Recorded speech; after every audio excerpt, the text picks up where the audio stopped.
관광객이 급감하면서 경포 일대 관광 경기가 크게 위축됐습니다. 대형 산불 때마다 반복되는 일인데 관광도 자원봉사라는 캠페인이 실시됩니다. 강릉 산불로 피해를 입은 숙박단지를 살펴봤더니 농어촌 민박들이 더 큰 피해를 입고 보상도 받기 어려운 것으로 나타났습니다. 속초의료원 응급실 의사충원이 겨우 마무리돼 운영이 정상화될 전망입니다. 강원도 내 공공의료 공백은 여전히 심각한 상황입니다. 2024 강원 겨울 청소년 올림픽이 200여일 앞으로 다가왔지만 인지도가 낮고 관심도 부족해 분위기 조성이 시급한 상황입니다. 안녕하십니까. 뉴스데스크 강원입니다. 대형 산불이 동해안을 덮칠 때마다 관광객이 급감하는 사례가 반복되고 있습니다. 화마가 핥히고 간 지 열흘가량 지난 강릉 지역의 관광 경기는 좀처럼 살아날 기미를 보이지 않고 있습니다. 이번에 산불 피해를 본 강릉시도 관광이 최대의 자원봉사라며 관광지 방문을 호소하고 나섰습니다. 홍한표 기자가 보도합니다. 화마가 강릉 경포 일대를 핥히고 지나간 지 열흘가량 지났습니다. 평일에도 오후만 되면 사람들이 몰렸던 강릉 경포 바닷가는 이제는 적막감만 감돌고 있습니다. 예전에는 그래도 이제 지나가는 관광객이나 아니면 사진 찍으시는 분들 등등 굉장히 많았는데 오늘 막상 와보니까 이렇게 없는 거는 처음인 것 같아요.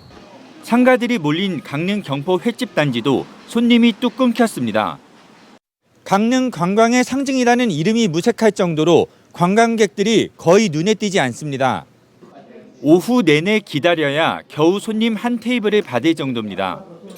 이렇게 손님이 뚝 떨어지게 없을 줄은 생각 못 해봤어요. 손님이 너무 없어요. 그래서 불탄 집은 불탄 집대로 속상하고 우리는 우리대로 손님이 없으니 속상하고. 경포로 일대 CCTV 영상으로도 관광객이 뚝 끊어졌음이 확인됩니다. 산불 발생 직전 주말인 8일 오후에는 경포로 진입하려는 차량들이 줄을 이었지만 산불 직후 주말인 15일 오후 동일 시간대에는 지나가는 차량이 거의 보이지 않습니다. 강릉 진안상가 옆 주차장도 8일 오후에는 차량으로 가득 찼지만 15일 오후 동일 시간대에는 텅텅 비었습니다. 대형 산불이 동해안을 덮칠 때마다 관광객이 급감하는 사례가 반복되고 있습니다. 방송을 계속 했잖아요, 여기. 그러니까 강릉 전체를 생각하고 안 오지. 딴 데로 가지요. 그러니까 그 영향을 받아서 적게 관광객이 온다고 봐야지. 2019년 4월 대형 산불로 강릉과 속초 요금소로 진입한 차량이 전년보다 4% 넘게 빠졌고 지난해 울진 삼척, 강릉 동해 산불 때도 대규모 예약 취소가 이어졌습니다. 이번 강릉 산불에도 대형 숙박시설을 대상으로 조사한 결과 예약 취소율이 20에서 40%에 이르고 있습니다. 다행히 지난 2019년부터 산불이 발생할 때마다 벌였던 캠페인은 효과를 거두고 있습니다. 처음하고 다르게 다음 주소부터 해서 관광객들은 굉장히 많이 늘었고요. 그 덕분으로 지역의 경제 활성화라든가 관광 활성화에서는 굉장히 큰 기여가 됐다라고 저희들은 판단하고요. 올해도 관광이 곧 자원봉사라며 본격적인 캠페인이 펼쳐질 예정입니다. 한편 이재민들이 모인 강릉 아레나에는 강원도 의회 의장단, 강릉시, 이재민들이 피해 대책 회의를 연 가운데 빠른 피해 복구를 위한 긴급 자금 투입, 특수 진화 장비 도입, 조속한 피해지 철거와 재건축 허가 등 다양한 방안이 논의됐습니다. MBC 뉴스 홍한표입니다. 강릉 산불 당시 불이 경포 관광단지까지 번지면서 숙박시설들도 큰 피해를 봤는데요. 이 가운데 농어촌 민박의 경우 소방 규제를 상대적으로 덜 받아 더 큰 피해를 입었다는 지적입니다. 이하라 기자가 취재했습니다. 잿더미로 변한 강릉 경포 관광단지. 다닥다닥 붙어있는 숙박시설 10여 채가 녹아내렸습니다.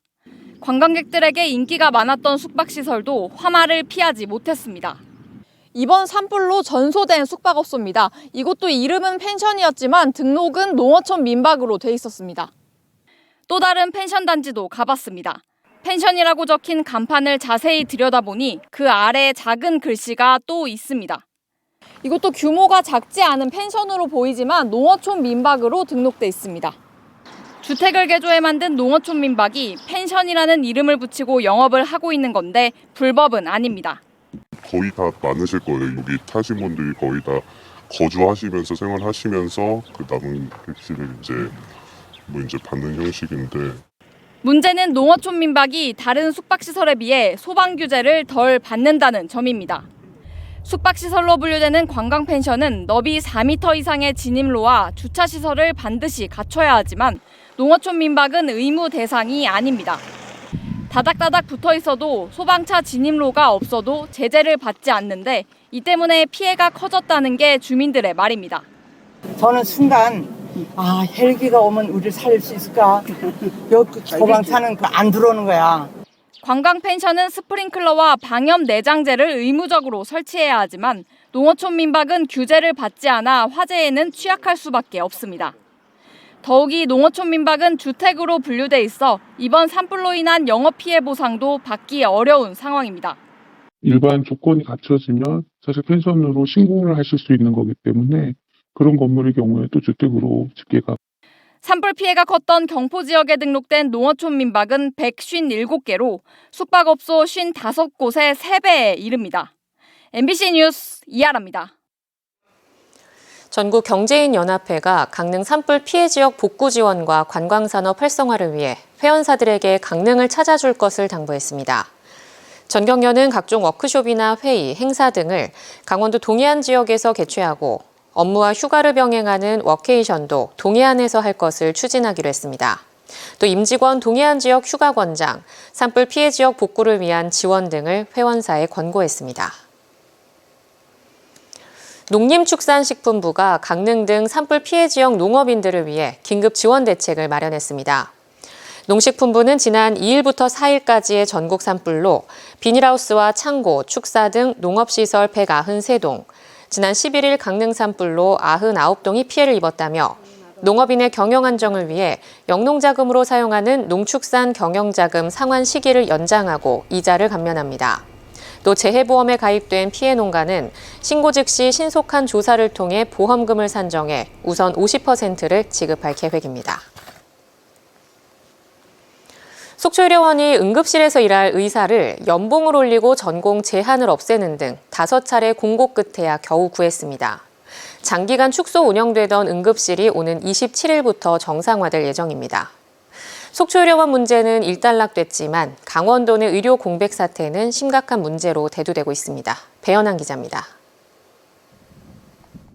속초의료원 응급실이 축소 운영된 건 지난 2월부터입니다. 5명이던 응급의학과 전문의 가운데 3명이 거의 동시에 퇴사하면서 목요일에서 일요일까지 일주일에 나흘간만 축소 운영한 겁니다. 응급실 의사를 채용하면서 연봉 4억 원이라는 파격적인 조건에도 지원자가 없거나 지원 자격 등이 부족했습니다. 결국 채용 공고를 5차례나 내고 전공 제한도 없앤 뒤에야 겨우 채용했습니다. 모두 5명의 의사가 근무하게 돼 오는 27일부터 응급실이 정상 운영됩니다. 정상 운영 지금 계획으로 있다고 저희가 보고를 받았고요. 그리고 채용은 전부 다 돼서 5명으로 운영을 하게 될 거예요. 지난달 공중보건의가 전역하면서 야간 진료를 중단했던 소아청소년과는 신규 공보의가 배치되면서 지난 17일부터 정상 운영되고 있습니다. 건강보험심사평가원에 따르면 강원도 인구 1000명당 의료인은 7.9명으로 전국 평균에 크게 못 미칩니다. 의사를 찾지 못해 다른 시군으로 병원을 찾아가는 비율도 36%나 됩니다.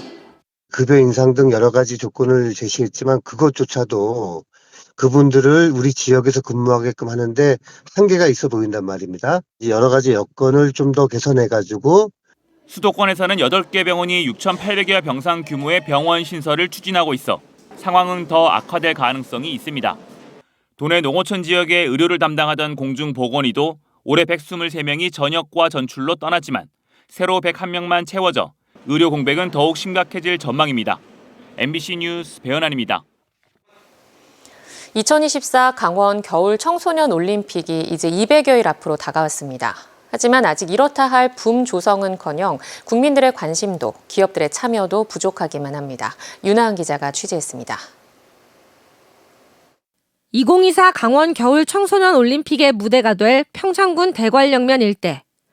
지난달 주 개최지를 놓고 갈등을 빚었던 평창 지역 주민들이 대회 거부 운동을 철회하고 성공 개최를 위해 힘을 모으겠다고 선언했지만 아직까지 분위기는 썰렁합니다.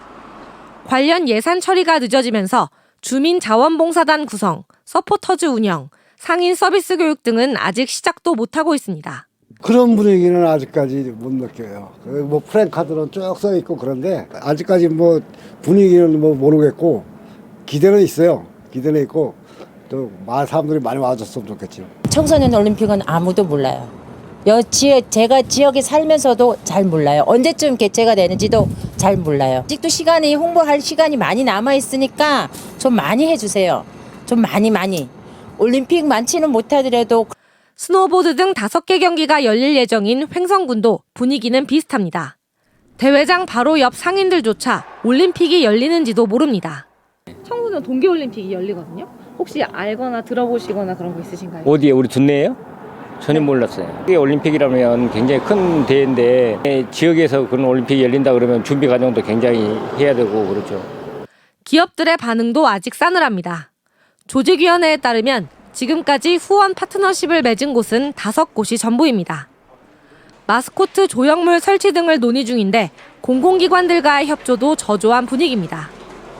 2024 강원 겨울 청소년 올림픽이 200여일 앞으로 다가왔지만 관심과 열기는 기대에 미치지 못하고 있는 겁니다.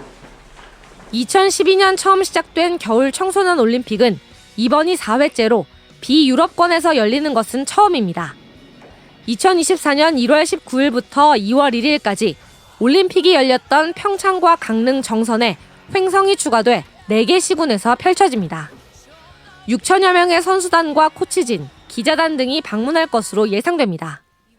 개 폐회식은 유료 티켓 판매가 확정됐고 나머지 경기들은 IOC와 협의가 진행 중입니다.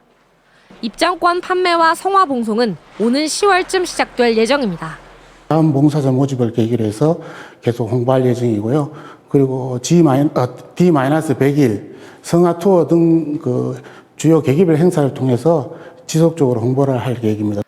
이제 갈등은 뒤로하고 남은 기간 청소년 올림픽에 대한 국민적인 관심을 어떻게 끌어올리느냐가 성공적으로 올림픽을 치르기 위한 시급한 과제로 떠오르고 있습니다. MBC 뉴스 윤하은입니다. 강원특별자치도법 전부 개정안의 4월 공청회와 심사가 불발된 가운데 강원 정치권이 5월 입법에 나서고 있습니다. 허영 국회의원은 국회 행정안전위원회 여야 간사 동의하에 법안 소위와 행안위 전체회의, 법제사법위, 본회의를 거쳐 통과될 수 있도록 하자는 계획을 마련했다고 밝혔습니다. 하지만 산림, 환경, 군사, 농업 등 4대 핵심 규제와 관련해 정부가 아직 전면 동의 입장을 밝히지 않는 데다 국회 일정에 따라 변수가 많아 6월 11일 강원 특별자치도 출범이 정상화 수순을 밟을지는 여전히 미지수입니다. 2019년 고성 산불 발생 4년 만에 이재민들이 한전의 피해 보상을 요구한 민사소송 첫 판결이 내일 내려집니다. 춘천지법 속초지원은 내일 산불 이재민 60여 명이 한전을 상대로 낸 260억 원 규모의 손해배상 청구 소송 1심 판결을 내립니다. 재판부는 앞서 지난해 11월 화해 권고를 내렸지만 양측이 모두 이의를 제기해 선고가 내려집니다. 형사소송에서는 한전의 과실이 인정되지만 직원들 개인에게 책임을 물을 수 없다며 2심까지 무죄 판결이 나와 이재민들이 크게 반발했습니다. 강원도 시군번영회 연합회가 강릉 삼척 고속화철도 조기 추진과 동해 서울 KTX 증차를 요구하고 나섰습니다. 연합회는 대통령에게 보내는 건의서를 통해 정부에서 역점 사업으로 추진 중인 동해선 철도 건설 사업의 연속성과 효율성을 높이기 위해 삼척 동해 강릉 구간의 고속화 사업을 조속히 추진해 줄 것을 요구했습니다. 이와 함께 동해 서울 KTX 열차가 주중 왕복 8회밖에 운영되지 않아 주민과 관광객들의 불편이 크다며 배차 시간은 2시간 이내, 운행 횟수도 주중 왕복 12회로 늘려줄 것을 건의했습니다. 강릉시가 천연물 바이오 국가산업단지의 성공적인 추진을 위해 대학과 연구기관 등 10개 기관과 실무협의체를 구성합니다. 강릉시는 오늘 지역 내 대학 2곳과 연구기관 5곳, 산업체 2곳 등 모두 10개 기관이 참석한 가운데 천연물 바이오 국가산업단지 실무협의체 구성과 운영을 위한 업무 협약을 체결했습니다. 업무 협약에 따라 이번 달 안에 실무협의체 위원을 확정하고 신속한 국가산단 조성에 힘쓰겠다는 계획입니다. 오는 21일부터 개방되는 DMZ 평화의 길 고성구간 운영이 남북 안보 상황에 따라 축소됩니다. 당초 고성구간은 도보구간 A코스와 차량 이동 B코스를 개방해 회차당 20명씩 운영하기로 했지만 남북 안보 상황에 따라 B코스는 한시적으로 운영하지 않기로 했습니다. A코스도 금강산 전망대까지 가지 않고 해안길을 따라 통일전망대에서 남방 한계선까지 다녀오는 것으로 코스가 변경되며 월요일과 목요일을 제외하고 오전 10시와 오후 2시 2회차씩 운영됩니다. 태백시가 도내 처음으로 아동 청소년에게 매달 일정 금액을 지급하는 학업 바우처 지원 사업을 추진합니다. 태백시는 초등학교 3학년에서 고등학생을 대상으로 매월 3만 원에서 7만 원까지 학업 바우처를 차등 지급할 계획입니다. 강원뉴스 마칩니다. 시청해주신 여러분 고맙습니다.